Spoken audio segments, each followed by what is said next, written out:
Երևի առնվազն 10 տարի, եթե միջազգային մամուլը նայենք, 10 տարի է հստակ տեղեկություններ կան, որ Ադրբեջանը Իսրայելին տվել է ազատ ձեռք օգտագործելու իր տարածքը հակաիրանական գործողությունների համար։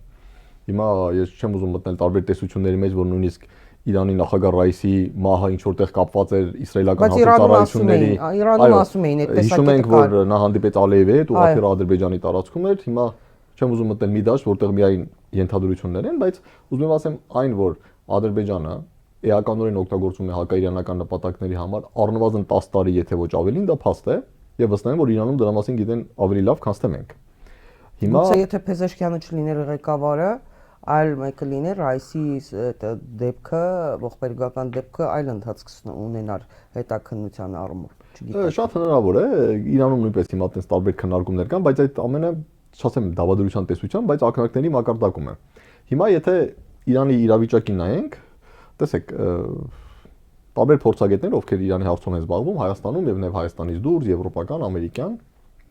ցավոք սրտի ընդհանուր եմ ասում, նշում են, որ Իրանի դեմ այս կամ այն տարբերակով ռազմական հարվածի հասցման հավանականությունը ավելին է, քան 50%-ը։ Ընդ որում շատերը նշում են, որ այդ հարվածը կարող է տեղի ունենալ նույնիսկ օրերի ընթացքում, օրերի, շաբաթների, հետեւաբար չեն կարող բացառել, որ նույնիսկ մինչև Վենսի Հայաստան եւ Ադրբեջան գալը, իսկ ժամկետները հայտնի չեն, տարբեր թվեր կան, բայց կրկին ենթադրությունների հետևից չընկնենք, չեմ բացառում, որ նույնիսկ ինչ որ հարված Իրանին հասցվի մինչև Վենսի գալը, եւ իհարկե սա եւս հետաքրքիր է, որ արդյոք եթե մենք խոսում ենք երկարաժամկետ հարվածների մասին, ոչ թե կարճաժամկետ թիրախային, ապա արդյոք դա կարող է նույնիսկ ազդել Վենսի տարածաշրջան գալու վրա, որտեղ մի փոքր բարդ եմ պատկերացնում, որ Իրանի դեմ ընթանում է պատերազմ եւ ԱՄՆ փոխնախագահը այդ ընթացքում հայտնվում է Իրանի սահմանակից երկու պետություններում, դա էլ է խնդրահարույց, բայց Իրանի հետ կապված ես երկու սցենար եմ տեսնում։ Սցենար համար 1 կոչեն մեծ սցենար թիրախային հարվածներ։ Ընդ որում կարող են լինել թիրախային հարվածներ քաղաքական կամ ռազմական ղեկավարությանը, կարող են լինել թիրախային հարվածներ ռազմական կետերին, այսինքն միջուկային օբյեկտներ, բալիստիկ հրթիռներ եւ այլն, կարող են լինել կոմբինացված թիրախային հարվածներ եւ ղեկավարությանը եւ զինապահեստներին կամ զենքի տեսակներին։ Այդ դեպքում մենք ունենանք 2025 թվականի հունիսի 12-օրյա պատերազմի կրկնություն, ինչ որ տարբերակով։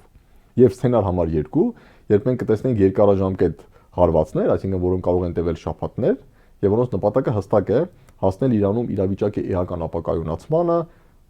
նորից առաջ բերել բողոքի ցույցեր, նույնիսկ գուցե առաջ բերել ինչ-որ անջատողական նկրտումներ տարբեր էթնիկ փոքրամասնությունների մեջ, իսկ մենք գիտենք, որ Իրանում